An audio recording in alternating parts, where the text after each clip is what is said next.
So apparently the Fever just leaked their starting five. According to this graphic right here, the Indiana Fever may have just made a game-changing move in the WNBA with a major leak about their projected starting five, and it's got everyone talking. Caitlin Clark, Kelsey Mitchell, Dana Bonner, Natasha Howard, and Aaliyah Boston. That's the lineup being discussed.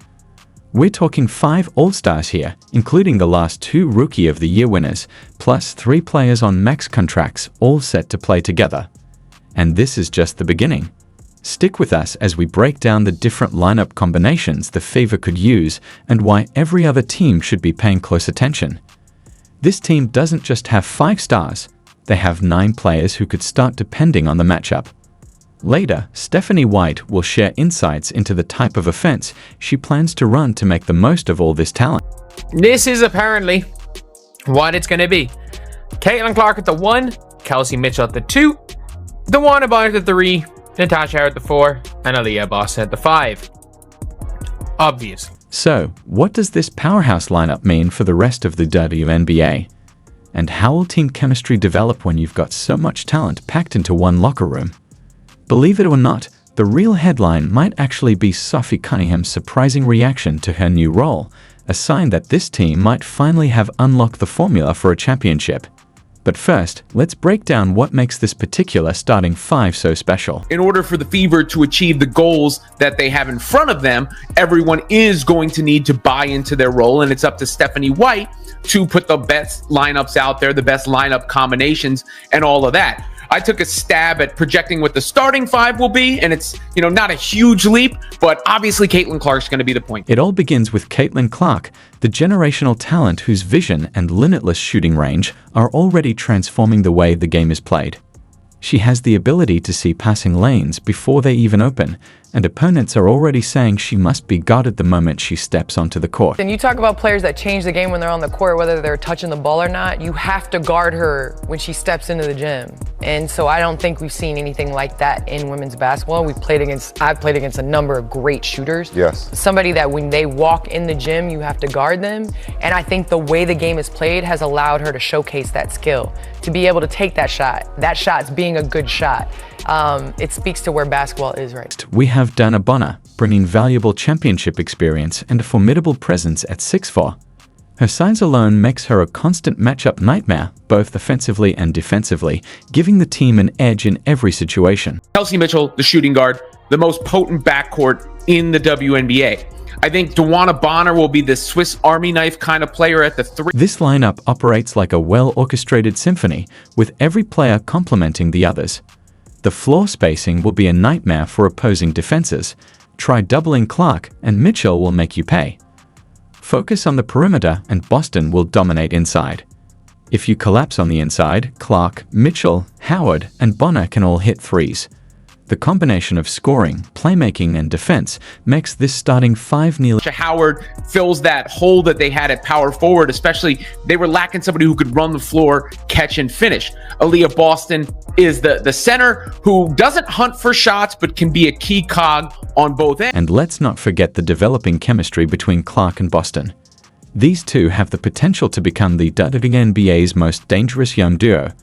Boston's screens and rim rolls, paired with Clark's laser-guided passes, create the perfect setup for highlight-worthy plays. Their connection is only going to improve, and they already have the tools to become one of the best tandems we've seen in years.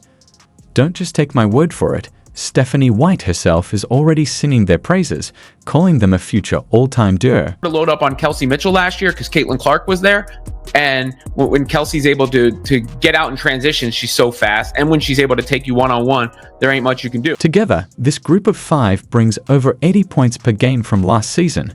With Clark orchestrating the offense, expect everyone's efficiency to rise. The Las Vegas Aces and New York Liberty should be paying close attention.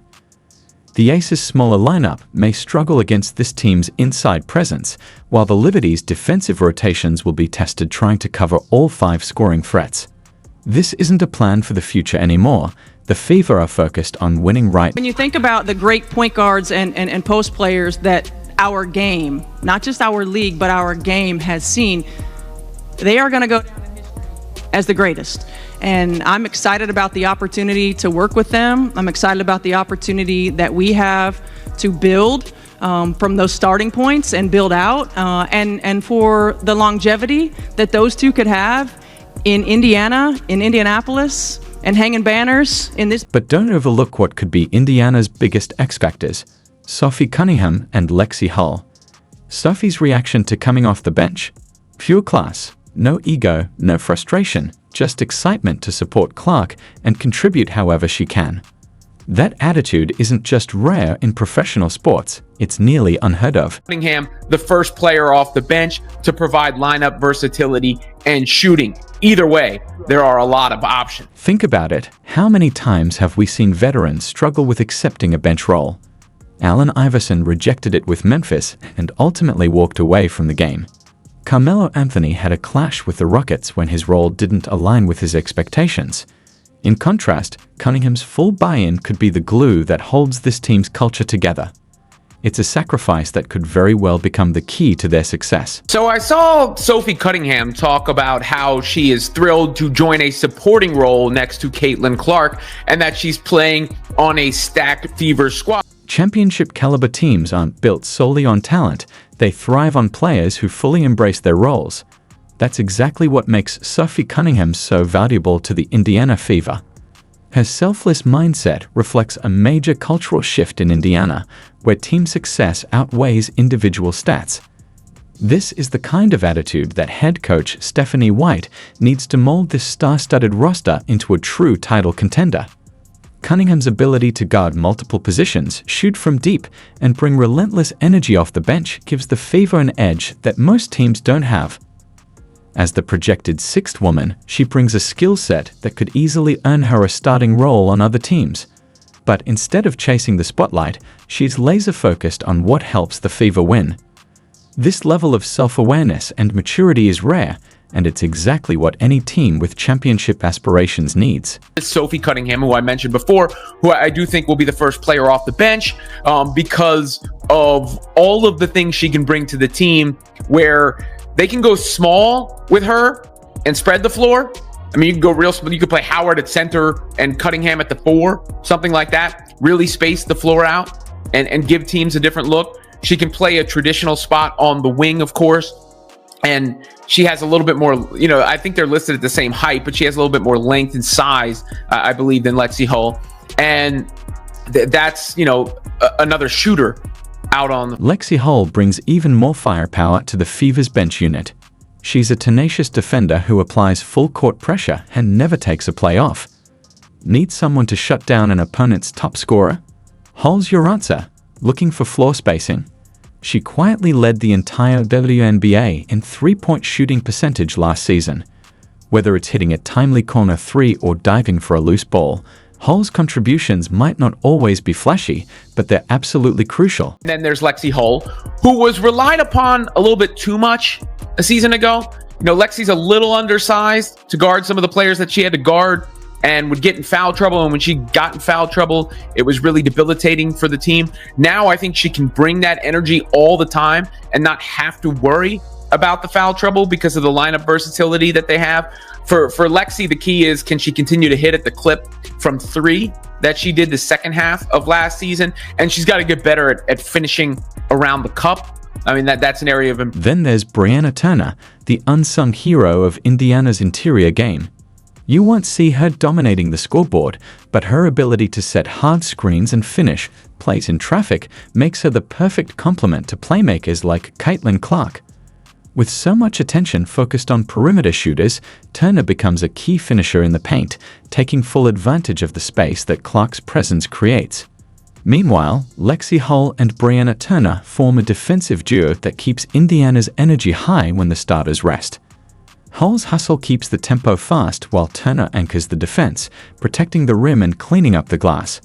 They're the glue players every successful team needs, doing the dirty work, staying locked in, and ensuring there's no drop in intensity when the bench takes over. I think we've seen a lot of Brianna Turner working out with the team. I think her ability to set screens, hopefully catch and finish, could give her some minutes, because Aaliyah Boston, really the only kind of what you would consider a center on the squad at this moment. Colson maybe plays a little bit more than we figured because Clark will get spelled a bit more often this season, I would imagine. I also could see some Clark Colson 2-guard lineups out there at times to let Clark play off the ball a little bit more, to let Colson apply defensive pressure. See Clark in motion more this year to free her up for cleaner looks. You know, Clark's 3-point percentage was not probably where it needed to be. I think one way to get that up is to get her cleaner looks off the ball at times, though she should still have the ball